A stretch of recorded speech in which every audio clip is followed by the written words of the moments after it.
Tama naman kasi yun dahil sa electoral process naman ang talagang ano.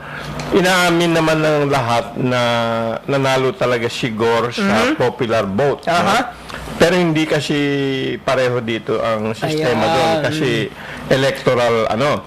Ngayon, in-examine ng mga legal expert yung case na yun.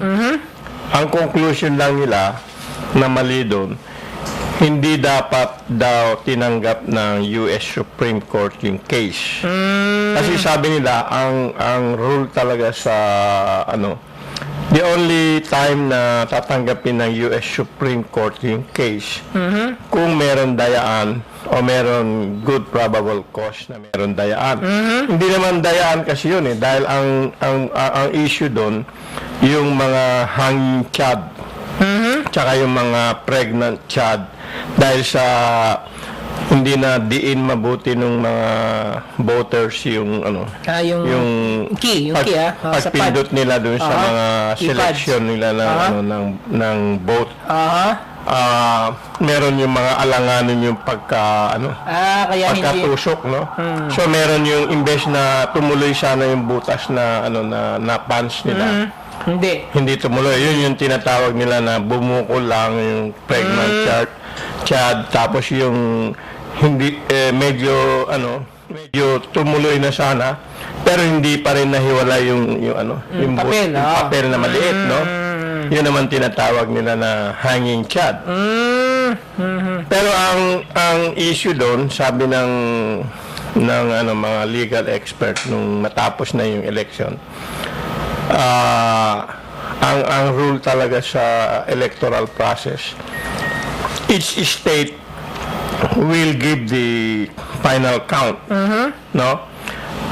Hindi dapat tinatanggap ng US Supreme Court kung wala naman dayaan or probable cause na dayaan. In that case, dapat inano ng US Supreme Court yung case, reject nila. Sabihin nila, wala naman dayaan, tsaka wala naman probable cause na dayaan, pero meron technical problem doon sa mga hanging child at saka pregnant child na hindi naman pumapabor sa isang kandidato. So, yun ang sabi ng mga legal expert.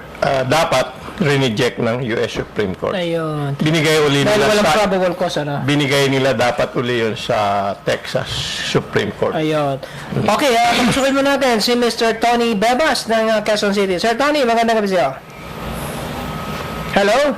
Magandang gabi, engineer. Good evening, Sir Tony. Mabuhay kayo dyan.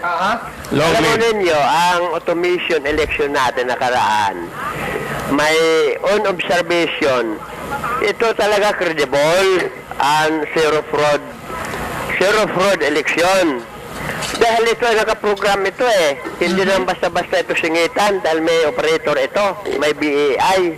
Ngayon, ang sinasabi ni engineer na ito mga lumabas, mga talunan na mga kandidato, diyan pa si Murato na madakdak na bading, alam mo po ninyo ito si Murato kaaway ito na Erap Noong pa nagdakdak yan kay Erap. Ngayon, dinakdakan naman niya yung commission ng election.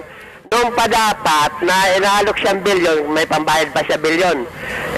Hinuli na niya, in-entrap na niya yung nag-alok at in-entrap sa mga pulis na upang mahuli at matris talaga kung sino ang mastermind nito mga sindikato. Paano natin matitigil itong sindikato kung hindi natin ihulihin ito nag-alok-alok?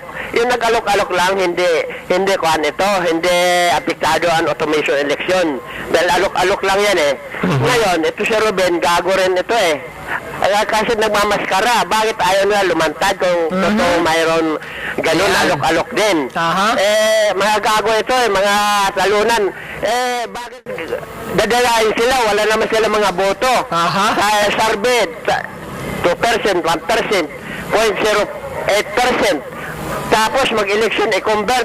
Talaga yung ganun na lang ang boto nila dahil sa survey na credible by social media station sa Palisya, yung talagang ang conversion doon sa mga boto nila sa survey at saka exit poll, talaga si Noynoy talaga ang nanalo at malaki ang lamang, 6 million lamang kay Irap.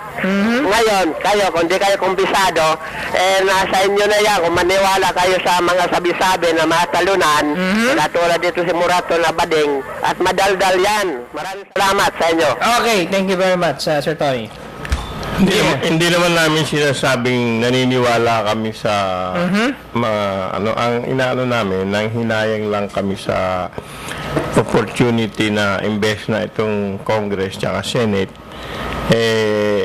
nagdedebate para sa ikabubuti ng mamamayan, naaksaya na naman yung oras nila sa pag-ayos nitong election result. Yun lang naman. At saka, ito nga observe yung sinasabi ko nga kanina pa, Engineer, no? Kasi ganito yan eh. Kung ginawang automated election yung ating election, ano, dapat sana yung Congress, ginawang isinet na rin sa automated mode. No? Ibig sabihin, kung automated yung election natin, dapat yung sistema sa Congress, binago na rin. Kumbaga, dapat iniayon sa pagiging automated ng election.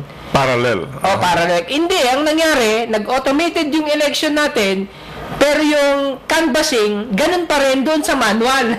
Yung dati. Kaya nagka-problema ngayon, ang nangyari, dahil sa manual canvassing yan, nakikita natin ngayon, na ito ngayon yung sinamantala ng lahat na sabihin gustong manggulo o maraming reklamo, ito ngayon yung sinamantala nilang pagkakataon.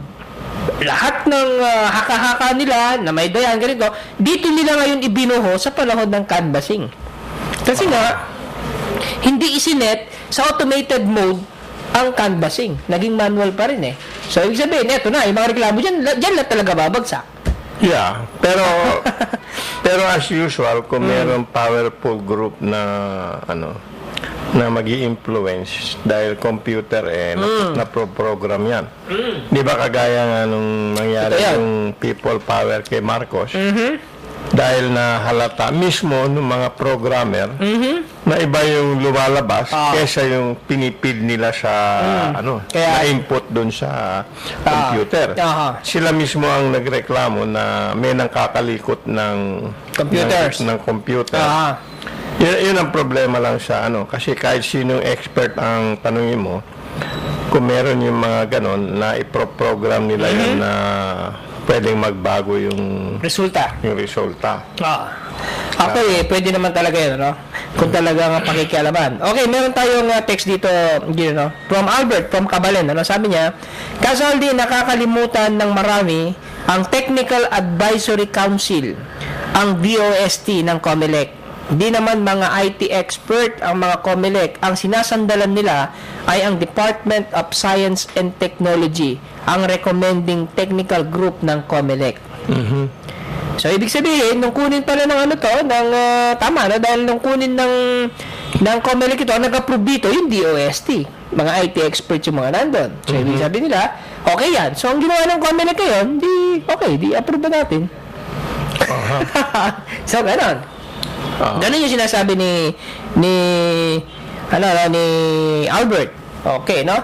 So, ibig sabihin, kung meron mang dapat sisihin, kung susundan natin ang sinasabi ni Albert ngayon, ay yung nag-recommend sa COMELEC na okay yung Smartmatic, na testing na namin yan. Parang ganun. Ito yung DOST ngayon. Pero hindi kaya na-influensya ng ibang grupo ang DOST? Pwede rin. Lahat pwede, no? Lahat kasi pwede.